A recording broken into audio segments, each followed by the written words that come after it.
Their Phoenix coaching staff have lost their heads after 5 losses in 7 games, and Aston Villa fans are calling for Leon Bailey to be sold. Jamaica have a lifeline. How about this? Big up Gunnaz. I hear that. Don't know something that Gunnaz will say, but big up Gunnaz. If you're new to the channel, I am your host Dicanio, an Arsenal fan that covers everything Reggae Boys and local football, and this is the Gunnaz podcast. If you enjoy the content that I do on this channel, just go ahead and hit that subscribe button and help me get to my goal of 4,000 subscribers before the end of this month. Right now, I need a couple hundred more subscribers to get to that 4,000 mark, and we're at the 26th. We're at the 26th, guys, so it can happen. It is 100% possible.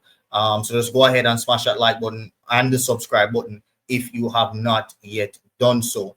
All the regular viewers as well, remember, every single video I do on this channel must get to 100 likes. So just go ahead and smash that like button. Now, in this video, I'll be doing a review of match week 20 in the Jamaica Premier League, and also touch on what some Aston Villa fans are thinking about Leon Bailey's future with the Villains. And you know it would be time for the player that you love, that you've grown this weird attachment to be kicked out of the team, but you just can't bring yourself to admit it. Well, I think that's kind of where I'm at the moment with Aston Villa, because we've signed Donyell Malen on the screen there.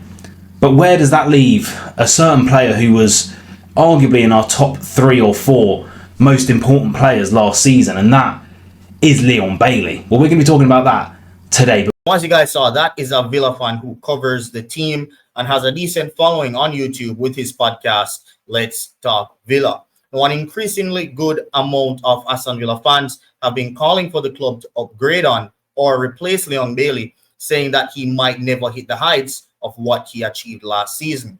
And with Donyell Malen there on a permanent transfer, Unai's choice to use only one as an out-and-out winger in games and with a midfielder on the other flank is bringing up a few questions. Now, many of the Villa fans are willing to throw away an old toy for a shiny new one. Now, Leon Bailey has also scored 1 goal and 2 assists this season in 19 games in the Premier League, and has a FOTMOB score of 6.2 this season, making him Aston Villa's lowest performing attacker. However, I believe that the drop-off this season for Leon Bailey is not 100% down to him, but also down to Aston Villa and Unai Emery, who had a very poor transfer window in the attacking department, selling Leon Bailey's main competition in Diaby and replacing him with Jaden Philogene, only to sell Philogene to Ipswich Town this January transfer window and replace him with Donyell Malen. Now, the lack of proper planning and injuries have negatively affected Leon Bailey's season, as Leon is not a mentality monster or a world-class player. He needs quality competition and someone keeping him on his toes to perform at his highest level. In my opinion, this is why when Diaby was at Leverkusen and Aston Villa, Leon Bailey had his best performances, and also why he does not perform well for Jamaica, because he has no one threatening his position in the team. Hence why recruiting players like Mason Greenwood and Dwight McNeil would not only raise the level of the team, but also raise the level of a Leon Bailey. With that said, I think Leon will start performing between now and the end of the season, especially with Donyell Malen in as quality competition for his place. So hopefully he can end the season strong, because this is a very, very absolutely crucial year for the Reggae Boys, as this is a year that we will either qualify for the World Cup or not qualify for the World Cup. So we need Leon Bailey definitely fit and in form. Now, heading over into the Jamaica Premier League review, as Steve McClaren stepped up his pursuit for local talent as he was in attendance at the Ferdinand Park for Portmore United versus Mobile United in a 0-0 draw.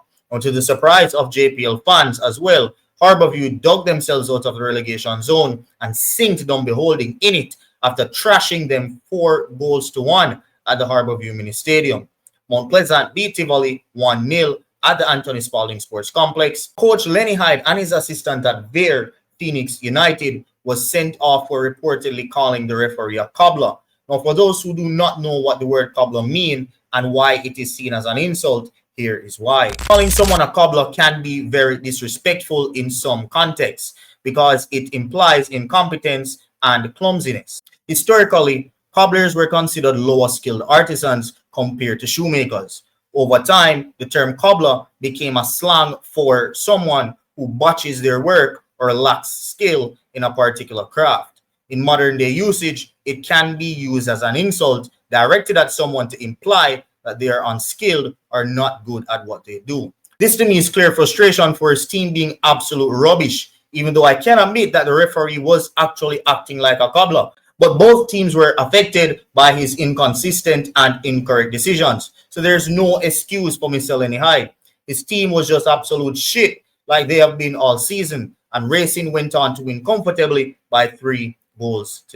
Now, Cavalier battled a 2-0 lead at the Anthony Spalding Sports Complex against Arnett Gardens and drew the game by 2-2. And yeah, Mr. Rudolph Speed did say after that loss to Mount Pleasant that he would have his full team ready and available. And yeah, it's not looking very good for Cavalier right now. They battled that 2-0 lead.